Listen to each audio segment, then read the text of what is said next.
What's up, everybody? Welcome to Podcast Now. I'm Alex. In this video, I want to talk a little bit about Hogwarts Legacy 2 and try to center this video on some things the game actually will need to do to be successful. Now, this starts, and I want to make a part of this video on this. It starts from a very interesting article. Let's just say that. Look, I've mellowed out as the years have gone on. I don't think I will be as extreme to the anti-Hogwarts people as I maybe was the first time. People have the right to make their own decisions, but to label the first game as anything other than like a massive success, at least from sales, right, is insane. And when you have an article like this, so let's take a look just at the title here. Game Rant. If Hogwarts Legacy 2 wants to avoid the same boycotts its predecessor faced, the sequel cannot take the same approach that the original did. And it's just rooted in such, like, it is clickbait. I think it's rage bait. I guess it worked because here I am making a video. But I want to try to be more constructive than just, like, yelling at this person. But to start there, I do want to say, like, what a ridiculous statement to say, right? A boycott that, by the way, failed so badly that the first game has sold over 34 million copies. I did a tweet that you look at gaming in general, right? It goes back a little while. Hogwarts is in like the top 1%, probably the top 0.1%. Games do not just sell 30 plus million. You need to go to the biggest games really of all time in order to hit that number, in order to find that number. So again, and I've never said Hogwarts Legacy is the perfect game, and that's kind of what I want to get into the second half of this video. Like, are there legitimate things that the game needs to do to be better or to avoid? And when I say avoid, I would say, is it guaranteed that the game does this again? Hogwarts Legacy 2 sells 35 million. I don't think it is. Now, I think it's probably guaranteed to do at least really, really good. But if they're expecting to do like 30 plus million each time, you do need to make like actual big strides. I don't think you can kind of coast off of the back and forth that I do think they'll have again. And I think it helped the first game. I talked about that a lot a couple of years ago. I think the controversy and the boycott actually elevated the game. Look, people on the internet are people on the internet. You don't have to take them at their word, and maybe it's perhaps better not to take them at their word. But the hundreds of people that I alone saw, and I'm sure there were more that I didn't see, hundreds of people that said they were going to buy more than one copy just to spite the people that were against it, even if like half of those people were telling the truth, right? It is possible that people going against the game simply because of J.K. Rowling, all that stuff, it perhaps made people buy it twice versus one time, which is insane, and it's not something you should be relying on, and it's not something you should be relying on for the second game, right? But just to kind of end that part there, it is ridiculous. Like the boycott thing, it doesn't have to change a single thing it did from that department, from the controversy department. If anything, it worked. If anything, it actually helped them. And beyond that, like, truthfully, okay, they handled it very well. And it was just people that I think weren't doing the research or really just kind of stuck in their ways and wanting to believe and wanting to say what they were going to say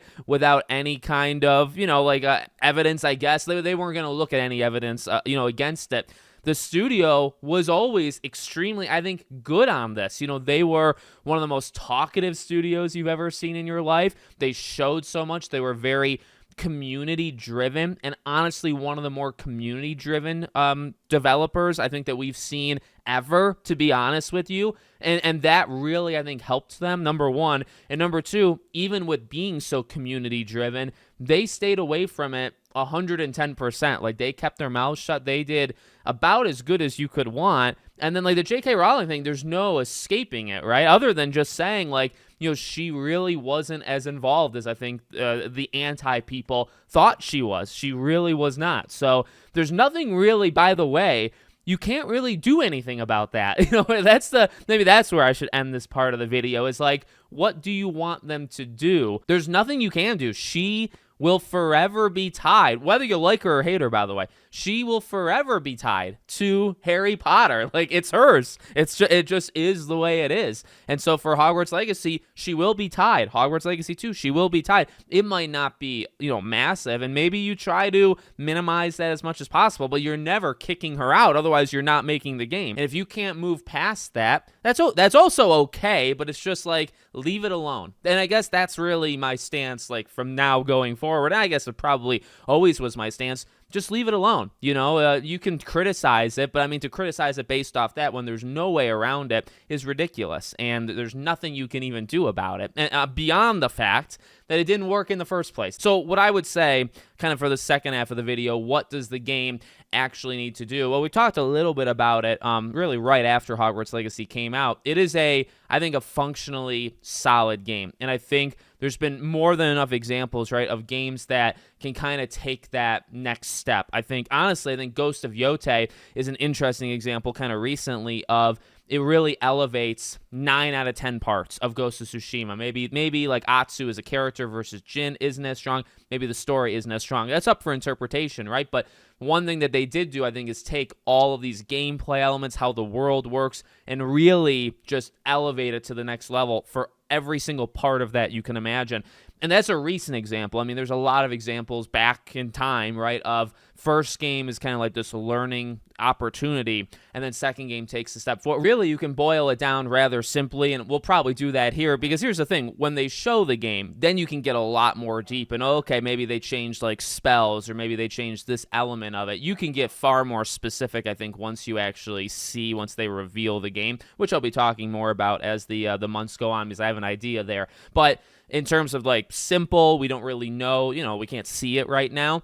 It just needs to take those steps. And I know that's easier said than done. Again, I'm not getting into specifics, but they need to just take the foundation, which I said 1,000 times. I think everybody kind of agrees that as a foundation, it was sound. It really nailed a lot of things, but maybe it wasn't excellent at anything in particular. I mean, like, the castle was excellent. Hogwarts as a thing was incredible. And, there's really, what more can you really do there, other than changing things in and out based off whatever time period you're in. But, like, that is, I think, like a perfection thing. And I do think the combat is something that was excellent. I would use the 10 out of 10, maybe 9 out. Let's say 9 out of 10, because 10 out of 10 implies it's perfect.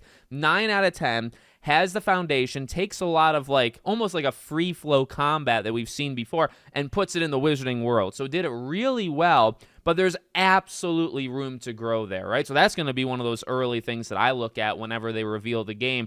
Okay, the combat was really good, but also has so much potential beyond just, by the way, like adding spells, but like how things react and just kind of the fluidity of it. There's a lot of room to make it even better, even like really a 10 out of 10 type thing. So those are things that are already set extremely high, the bar, and then they can even raise it higher. And then you just look at everything else. Really, I would say, that checklisty type collectible thing that was in Hogwarts Legacy reminds me a lot of Ghost, that I just mentioned that example. And if they can learn their lesson, by the way, I think they can learn their lesson with Hogwarts. Like, less things, but more meaningful. That would be if they're bringing me in for like a focus test, my number one thing that I'd be saying is just have half the collectibles, have half of the things to do around the world, spread it out and make them deeper. Make it feel like everything actually has a purpose to do, right? So more things are tied in to side missions or whatever. Just make it like that. You could, of course, throw in Quidditch, and I was always petitioning for like Wizard's Chess and stuff, kind of smaller things. Of course, the story's got to be strong, and I think the story actually was quite like solid, and I think the characters were quite solid. I think obviously there's so much more room to grow with kind of like the living world, like being able to, if they're going to do literally the same thing, say go to classes and have a schedule and kind of keep it, there were even leaked things, that they had to take out of the game before the game came out, where if you can sneak around the grounds and you get spotted, like, there were things there. So if really you just kind of take even the thrown out ideas that you didn't have time for, or that didn't work for Hogwarts, and you throw it into Hogwarts Legacy 2, I think it's very easy to make Hogwarts Legacy 2 a massive step up in quality versus the first game. I actually think it's maybe easier than we think it is, just from simply kind of filling in some of the blanks and just really looking at it and saying, where can we improve? So